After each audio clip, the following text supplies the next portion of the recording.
नमस्कार, जनपक्ष में आपका स्वागत है। मैं हूं प्रियदर्शन। दोस्तों, इन दिनों खतरा भारतीय राजनीति में लगभग किसी मुहावरे की तरह इस्तेमाल किया जा रहा है, बल्कि जज्बात भड़काने के लिए। कौन खतरे में है? पहले बताया गया कि हिंदू खतरे में है, क्योंकि अल्पसंख्यकों की आबादी इतनी तेजी से बढ़ रही है कि वो जल्दी ही हिंदुओं की बराबरी पे आ जाएगी। बाद में पता चला कि तथ्य बिल्कुल गलत है, काल्पनिक है। तो हिंदू खतरे में नहीं है, लेकिन बताया जा रहा है हिंदू खतरे में है। अल्पसंख्यक तो वाकई खतरे में दिखाई पड़ रहे हैं। जिस तरह का व्यवहार उनके साथ हो रहा है, जिस तरह से कभी वो मॉब लिंचिंग के, कभी अलग अलग तरह के भेदभाव के, संदेह के, तमाम तरह के घेरों में लाए जा रहे हैं, उसके शिकार हो रहे हैं।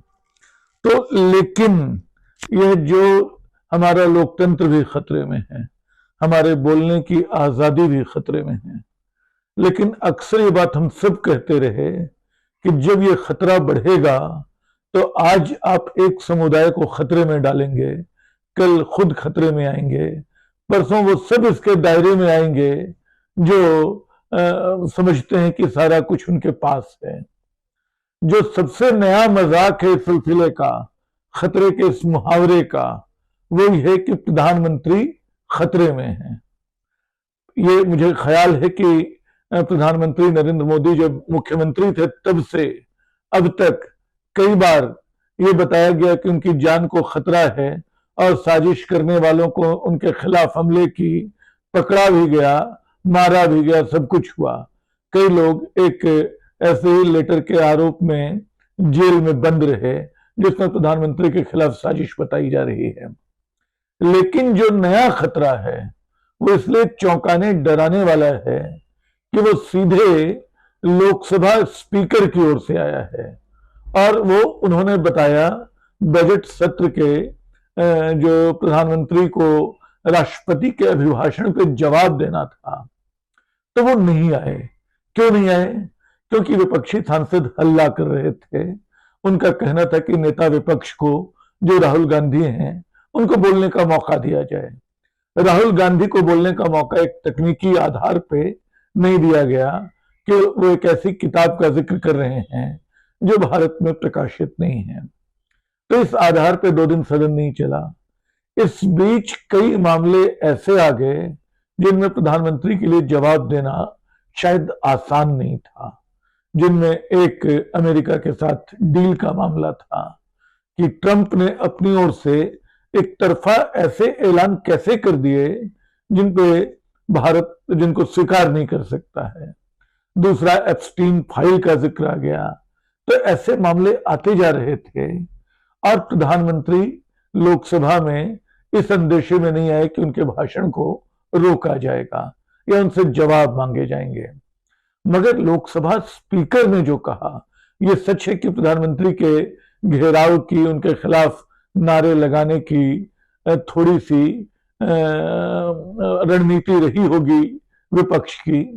लेकिन स्पीकर ने जो कुछ कहा, लोकसभा अध्यक्ष ओम बिरला ने जो कुछ कहा, वो और डराने वाला है। उनका कहना है कि उनके पास इस बात के स्पेशल इनपुट थे कि प्रधानमंत्री के साथ कुछ भी अप्रत्याशित हो सकता है। यह कुछ भी अप्रत्याशित क्या है? हमारे सदन में, हमारे सदनों में बल्कि कहना चाहिए, हंगामा पहले भी होता रहा है।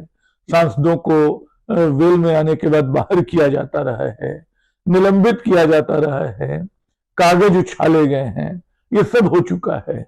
इससे आगे क्या था जो प्रधानमंत्री को इतना, या स्पीकर को इतना डरा गया कि उन्होंने प्रधानमंत्री को सलाह दी कि वो पार्लियामेंट में ना आए, लोकसभा में ना आए। ये लोकसभा का अपमान नहीं है कि प्रधानमंत्री वहां भी सुरक्षित नहीं है और प्रधानमंत्री भी इसको बहाने की तरह मान रहे हैं? क्या कांग्रेस के सांसद उनकी जान ले लेते? क्या कांग्रेस के सांसद उन पर हमला कर देते? ये सारी फिजूल बातें हैं। सीधी बात है कि लोकसभा की अवमानना किसी और ने नहीं, सीधे लोकसभा अध्यक्ष ने की, और ये कहते हुए कि लोकसभा में प्रधानमंत्री सुरक्षित नहीं है। खैर, प्रधानमंत्री अगले दिन भाषण देने आए, राज्यसभा में आए, और राज्यसभा में जो बातें उन्होंने की उनमें दो बातों पर ध्यान देना जरूरी है।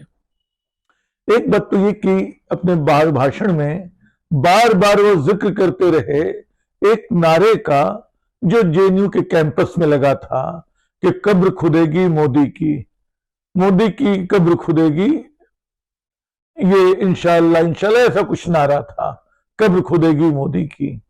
ये नारा किसने लगाया था? क्या ये कांग्रेस पार्टी का नारा था, या कांग्रेस के कोई नेता वहां मौजूद थे, या विपक्ष का कोई जाना पहचाना चेहरा वहां था?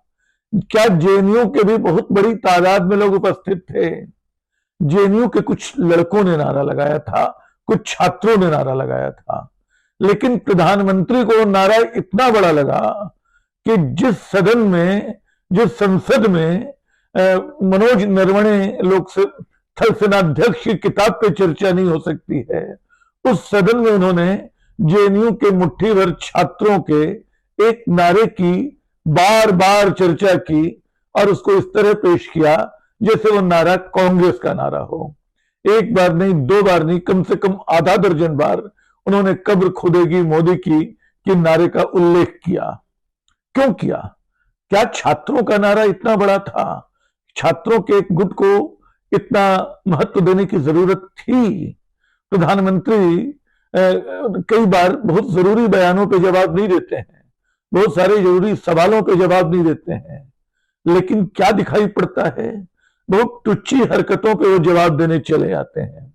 जैसे आपको याद होगा कि बिहार चुनाव से ठीक पहले जब बिहार में एक राजनीतिक मंच पे, वो कांग्रेस का ही मंच था, ठीक है, वहां नेता के आने का इंतजार किया जा रहा था, किसी स्थानीय कार्यकर्ता ने जिसकी कोई पहचान नहीं थी गाली दे दी, मोदी जी के मां के नाम गाली दे दी, बोलते हुए मुझे अफसोस हो रहा है। तो उसके बाद मोदी जी ने जो भाषण दिया, कम से कम 50 से ज्यादा बार, शायद मुझे लगता है 90 से ज्यादा बार इस बात का उल्लेख किया कि मेरी मां को गाली दी गई, मेरी मां को गाली दी गई। निश्चय ही वो नहीं देनी चाहिए थी, लेकिन गालियां हम अपने सीने से लगा नहीं लेते हैं, गालियों को ठोकर मार देते हैं। कब्र खुदेगी मोदी की जैसे नारे को ठोकर मार देते हैं। और खास तौर पे देखते हैं नारा किसने लगाया? वो नारा मुट्ठी भर छात्रों ने लगाया। वो गाली एक गुमनाम किस्म के आदमी ने दी, जिनके खिलाफ अब कानूनी कार्रवाई भी हो रही है, दोनों जगह है। लेकिन संसद का दुरुपयोग, लोकसभा का दुरुपयोग एक मामूली नारे के लिए, एक मामूली जिसको छींटाकशी के साथ आप किनारे कर सकते थे, उस गाली के जवाब देने के लिए प्रधानमंत्री ने इस्तेमाल किया। जिस सवाल का जवाब देना चाहिए था उस सवाल को वो गोल कर गए। जो ट्रंप का ट्वीट था जिसमें ट्रंप ने कम से कम 3 ऐसी बातें कही जो भारतीय रणनीति को, भारतीय कूटनीति को, भारतीय प्रशासन को, सरकार को दुविधा में खड़ा करती हैं। एक तो ये कि भारत रूस से अब तेल नहीं खरीदेगा, ये फैसला ट्रंप बताएंगे। दूसरा ये कि भारत अमेरिका से $500 अरब डॉलर का सामान खरीदेगा, क्योंकि अमेरिका को व्यापार संतुलन ठीक करना है। तीसरा ये कि भारत मान गया है कि अमेरिका के उत्पादों पर भारत में 0% टैरिफ होगी, और जवाब में खुश होकर अमेरिका ने भारत के टैरिफ को 25 से घटा के 18% कर दिया है। तो ये जो 3, और चौथा ये कि भारत रूस की जगह वेनेजुएला से तेल खरीदेगा। क्या ये ट्रंप तय करेंगे कि भारत कहां से तेल खरीदे, कहां से नहीं? क्या वो आधिकारिक बयान है? उसका जवाब प्रधानमंत्री को देना नहीं चाहिए था। प्रधानमंत्री के होठ वहां से जाते हैं, जेएनयू के छात्रों के। हालांकि ये नारे नहीं लगने चाहिए, लेकिन भारतीय राजनीति में ऐसे नारे लगते रहे हैं। और ये पहली बार नहीं, जब आप किसी नेता के मुर्दाबाद के नारे लगाते हैं, जब आप इंदिरा गांधी मुर्दाबाद या नरेंद्र मोदी मुर्दाबाद कहते हैं, तो उसका आशय भी वही होता है जो मोदी तेरी कब्र खुदेगी का आशय होता है। आपको सुनने में थोड़ा बुरा लग रहा है, लेकिन भारतीय राजनीति ऐसे नारों से पटी पड़ी रही है। इससे गंदे नारों से, इससे ज्यादा विभत्स जातिगत लैंगिक पूर्वग्रहों से भरे नारे से। लेकिन इन नारों का मैं सपोर्ट नहीं करता हूं।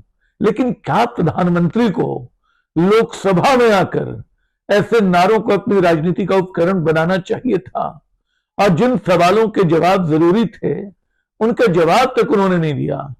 यही बात मनोज नरवणे की किताब, जनरल मनोज, पूर्व थल सेनाध्यक्ष जनरल मनोज नरवणे की किताब में जो सवाल उठ रहा था, जो संसद में उठाने नहीं दिया गया, जो लगातार राहुल गांधी की कोशिश से बाहर लगभग हर पढ़ा लिखा आदमी जान गया कि उस समय जब चीन के टैंक भारत की ओर बढ़ रहे थे तो भारतीय रक्षा मंत्री और प्रधानमंत्री तय नहीं कर पा रहे थे कि क्या किया जाए।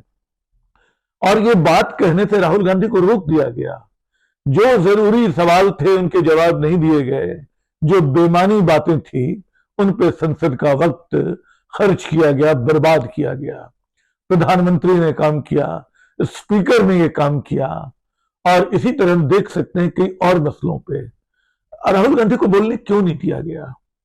क्या इसलिए कि उससे ये बात सामने आ जाती कि मोदी सरकार या प्रधानमंत्री मोदी जो एक नया मिथक बना रहे हैं कि भारत घुस के मारता है, उस मिथक का बुलबुला फूट जाता।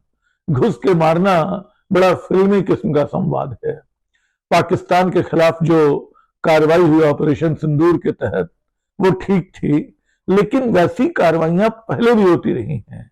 वैसे छुपे हुए ऑपरेशन, वैसी सर्जिकल स्ट्राइक्स भारतीय सेना पहले भी करती रही है। बस ये है कि उनका राजनीतिक इस्तेमाल उसने नहीं किया। इस बार पिछले कुछ वर्षों से प्रधानमंत्री हर चीज का राजनीतिक इस्तेमाल कर रहे हैं, ऑपरेशन सिंदूर का भी। लेकिन पता चलता है कि जब चीन से फौज चल पड़ी थी, टैंक चल पड़े थे, तब उन्होंने जो जरूरी राजनीतिक निर्णय था, जो एक नेता को दिशा निर्देश देना चाहिए था, वो देने की जगह कहा कि जो उनको ठीक लगे वो करें। तो क्या यही हमारी वीरता है? मैं उन मुहावरों में नहीं जाऊंगा कि 56 इंच की छाती और क्या क्या, क्योंकि न 56 इंच की छाती कोई शालीन बात थी और न उसके बाद जो कुछ हुआ वो शालीन बात है। लेकिन मेरे दिमाग में, मेरे जहन में ये स्पष्ट है कि प्रधानमंत्री के खतरे के नाम पे स्पीकर ने जो किया, जिसमें प्रधानमंत्री की मिली भगत रही, वो भारतीय लोकसभा की, भारतीय संसद की, हमारी लोकसभा की अवमानना है।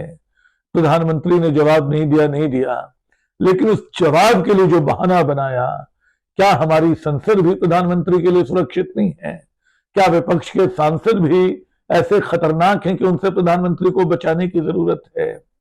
ये सवाल जो है बता रहा है कि भारतीय राजनीति को एक और गर्त की ओर ले जाया गया, ये बताते हुए कि प्रधानमंत्री को विपक्ष से बिल्कुल ऐसा अप्रत्याशित खतरा है जिसकी व्याख्या सिर्फ जानलेवा खतरे के रूप में की जा सकती है। नहीं तो ऐसी कोई वजह और नहीं है कि प्रधानमंत्री ना आते, उन पे कागज उछाल दिया जाता। अगर उछाला जाता तो वो भी विपक्ष की कार्य संस्कृति के बारे में टिप्पणी होती, प्रधानमंत्री का अपमान नहीं होता। देखिए, अपमान हम तब जब करते हैं किसी का, तो असल में खुद को पहले अपमानित करते हैं, उसके बाद हम दूसरों को बताते हैं कि तुम इस लायक हो या नहीं हो।